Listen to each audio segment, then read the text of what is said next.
Alrighty, boys and girls, welcome back. It's your main math man, Mr. Shank, coming to you live from Walker Grant Middle School.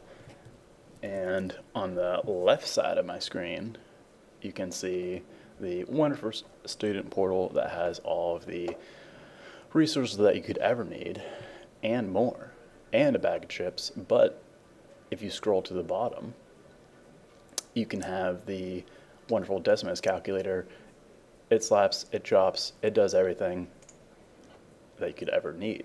Again, you'll have this on your Math SOL at the end of the year. So again, we want to get used to using it.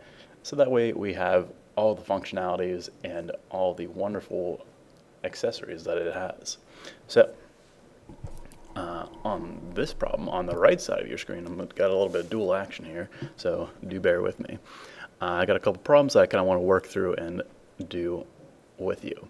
So it says, for a rectangle shown, which equation can be used to find the value of x? And it says, then solve for x. All right, so as always, again, make sure you have a pencil that's ready to go, and make sure that you're writing carefully. So again, we're going to be using that Pythagorean theorem, and so we're going to say that a squared plus b squared equals c squared.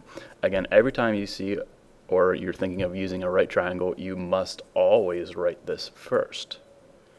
Then you can identify, so we're going to identify the hypotenuse. And the way you're able to do that is, again, you're just saying that, okay, if I am given a right triangle, which I have, since that has that box in the bottom left that shows that it is a right angle, it is always the side opposite of that right angle. And so I usually draw the arrow from that and circle that amount. So we're saying that that 12 is going to be C. And then as long as you have that, you can say that either of these legs are A and B. Again, these are the ones that are interchangeable. However, C you cannot interchange. Again, it has to be the hypotenuse. So then you can just plug in your values for your variables. And so we say that let's have x squared plus 5 squared, and that's going to be equal to 12 squared. And so right away from this point starred is this equation in C. Again, this is the same thing because of the commutative property of addition. We changed the order, but it is still the same Pythagorean theorem. And so if we were to use this equation, we can solve for x. So again, we are solving for a leg. And so that means we're going to have to subtract both sides. And you'll see what I'm talking about in a second. And I'll use the right side of my screen in just a moment as well. So x squared, we're going to just leave that go because we don't know what x is yet. 5 squared is going to be 25. And 12 squared is going to be equal to 144. Again, I can double check that on the side as well. I have that 5 squared. Well, that equals, and it even says, even pops up and tells you what you're doing. Man, that's pretty slick. You have your answers shown, or your answers show up on this side. So it has it equal to 25. All right, so let's clear. Let's do, or actually, let's just do enter. Let's skip down a little bit. So let's do, what do we have? 12. That's 1, 2 to the second power. That's going to be equal to 144. All right. So now, again, solving for our variables, we have to subtract both sides by 25. We're trying to isolate that variable. And so we have x squared equals, let's do, well, our last answer was 144. So you can click that answer button and do minus 25, and it gives you your value. So then we have 119. Then we have to do the square root of both sides, so let's do square root of x squared. Again, that's an inverse operation. Square root of 119.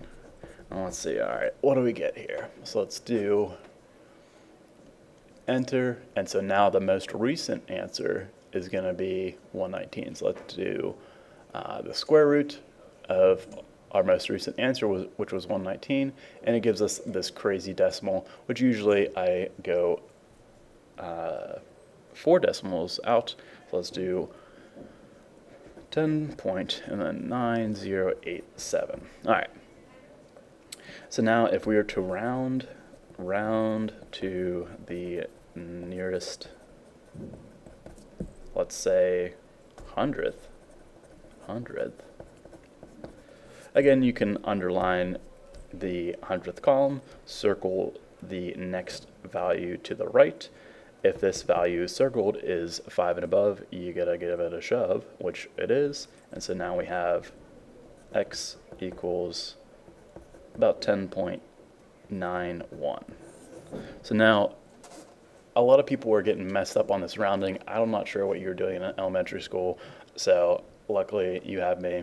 So let's try this. Let's try this answer here. So let's say, oh, careful now. Let's go back. And let's say that this is stored. So we have enter.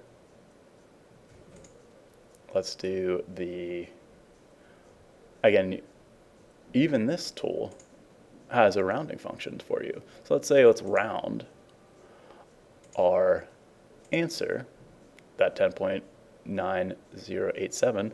Again, that would be, if we just leave this go, it'd round it to 11, but that's rounded to the nearest integer, which we don't want.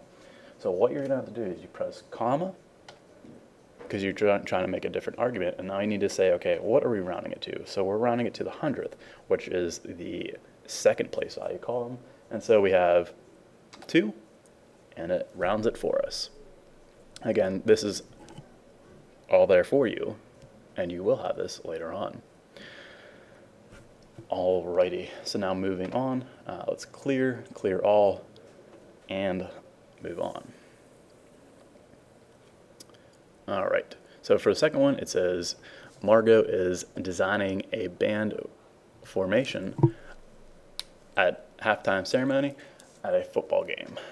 This drawing shows where band members will stand during the ceremony. How many yards, apart are band members standing at points A and C? So it gives you the picture here, and then it's saying, okay, points A and C, it's asking how far along is it? And so that's what it is referring to. So let's say that this point A to C, that's going to be Rx.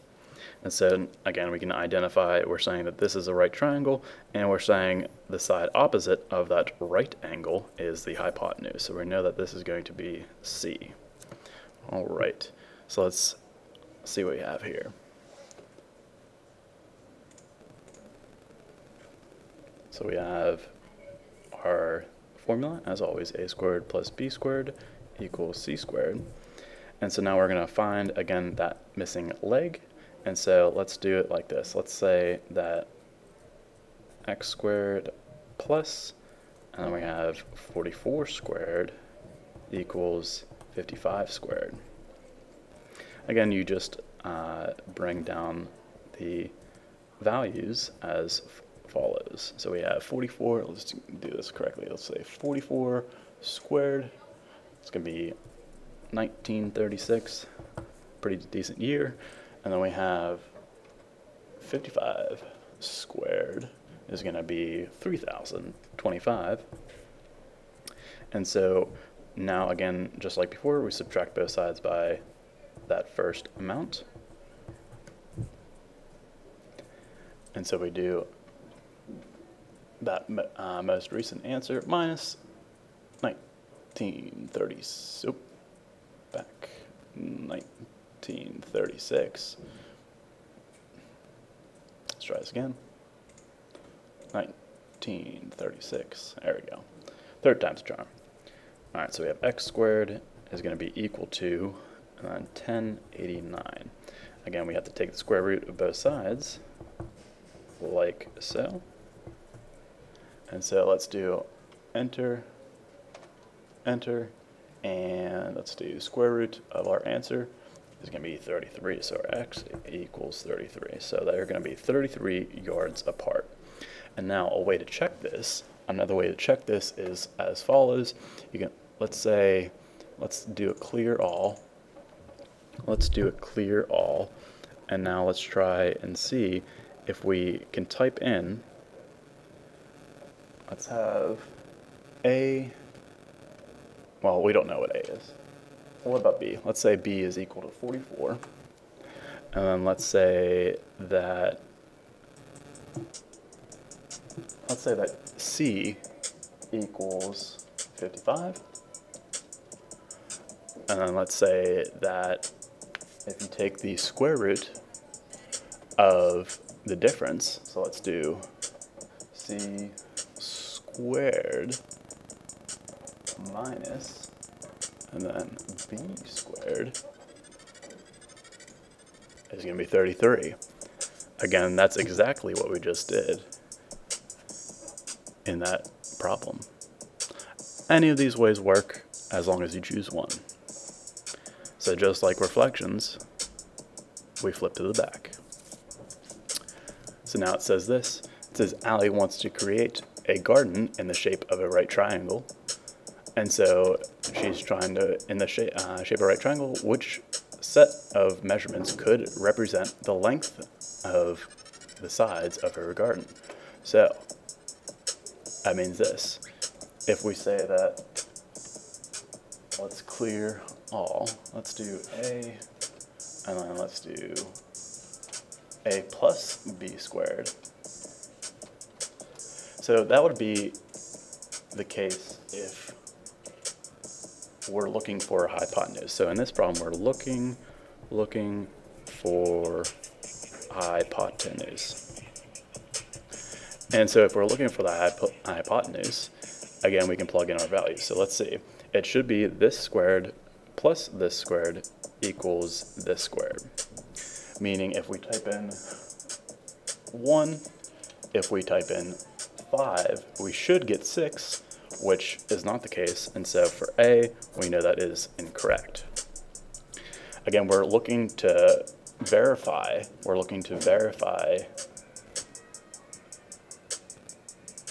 the Pythagorean theorem. So let's try this now. Let's do, instead of the other ones, well, let's try 9. Let's try 9 again. Do we get 9? No, we do not. So that's not right.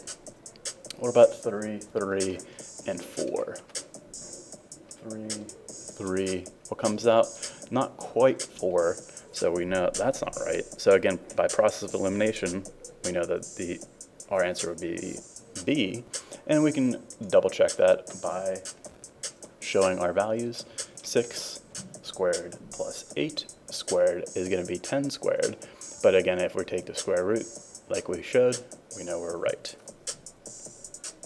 So again, it was just 6 squared plus 8 squared equals 10 squared, and we know that from our perfect squares very simply.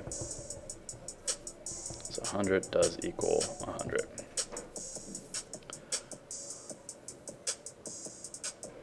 So for this last one, again, it says Heidi is designing the background for a school play. The background will include a ladder that leans against a wall shown below. Find the length of the ladder and round to the nearest tenth. I'm going to let you try this one.